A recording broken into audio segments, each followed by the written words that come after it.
Hello everyone, welcome back to another video. My name is Matthew and today we are doing another figure review. Today we are taking a look at the newest set, or one of the newest sets, from Mezco Toys' 5.XL line of Godzilla figures.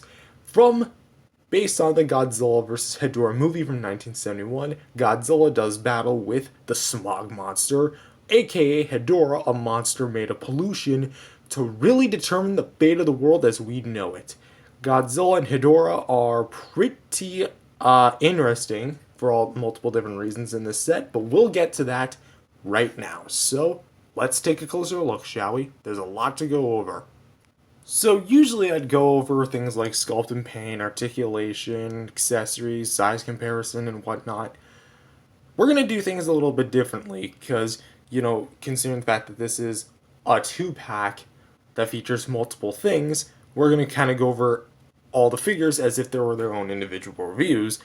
But judging from the fact that this is probably going to be released in parts, that's probably what we're going to be doing. So first up, we might as well take a look at the king of the monsters himself, Godzilla.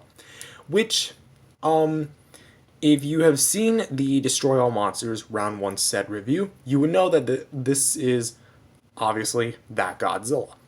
In terms of like the differences, aside from that one video I made, there is not too much differences from this one to that one, but I will just kind of address some of the other differences and the elephants in the room, The dry brushing here is very similar with the overall kind of same torso mold and leg mold, and the arms. They're pretty much almost all the same.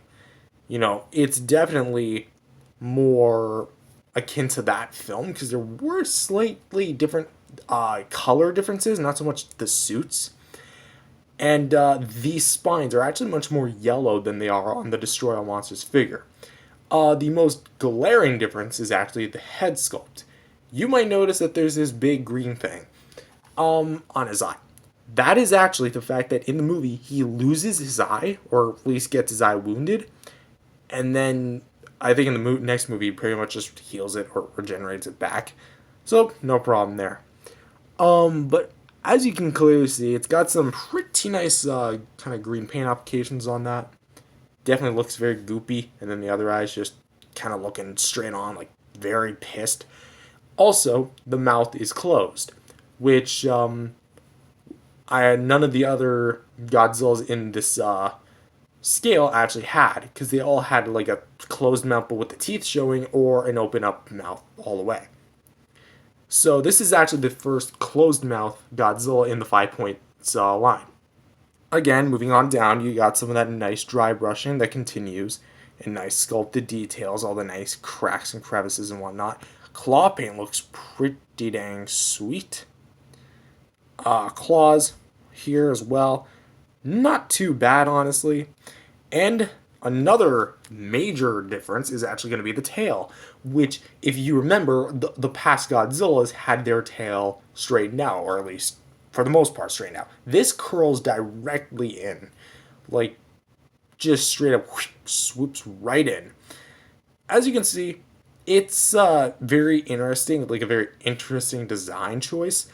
And I never really imagined Godzilla kind of swooping in his tail like this, but it's definitely a unique design choice.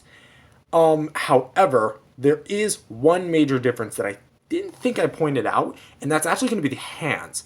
I think that they're actually a slightly different design.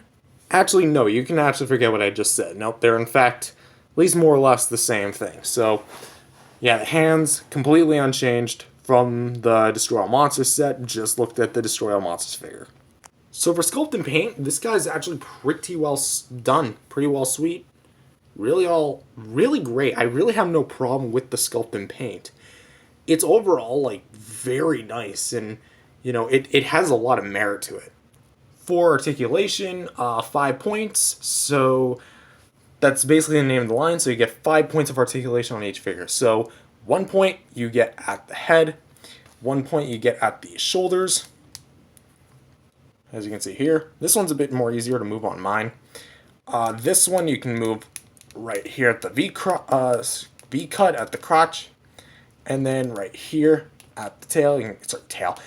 You can move at this part of the leg as well. So that's 1, 2, 3, 4, 5. No, the tail does not move at any sort of the section. No, the waist does not move. You are stuck with the neck, 2 shoulders, and 2 hips. So 5 joints in all. That's basically like a smaller, much higher quality Bandai vinyl.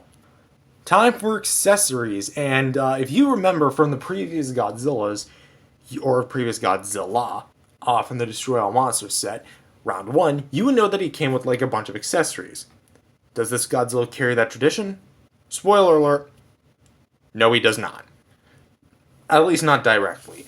The thing that he does come with is every figure, almost, at least every figure, comes with this, a black base, which you just align it with the peg hole, and the peg itself. I like to go from the farther out foot, like that, so he's a bit more centered to the base. And you get a pretty nice display right there. Let's go ahead and actually bring in the other Godzilla. So as you can see, I brought out the original 1968 Godzilla for a bit of a comparison, and yeah, they look very much similar. He has more dry brushing than the 68 one does, but actually, I already mentioned this in the previous video that I did about the Mezco Godzillas, but you can actually mix and match the accessories across this Godzilla and that other Godzilla, which is honestly pretty sweet. Although I don't think it's really intended. Okay, I don't think it's really intended because, well, I mean, just look at this. This is white. This is like a charcoal gray. So I think what they did was like they hardened up this one so you could actually swap out the accessories, and they didn't really bother with this one. But since it is the same mold, you can actually do that. And yeah, there's a bit of a color difference, and this looks really awkward. But yeah, you can actually put the beam inside of his mouth and then let him go to town. Although, I mean, it's alright. So, yeah. Also, because he came with an extra head sculpt, the closed mouth with the teeth exposed, that basically means you can get 3 different head sculpts had you buy all these all together. So, basically speaking, you can mix and match a lot of accessories with each other. Also, mix and match the arms too. So yeah, really kind of driving home the point, but yeah, you get the, well, point. And just to show you, yep, you can in fact do the closed mouth, and yeah, look, there's an obvious color difference. This one's much more black than this one is gray, so yeah. But I think so, as long as you understand that and you're willing to have a little bit of fun with it, honestly, let your imagination run wild, even though it probably won't make much of a difference color-wise.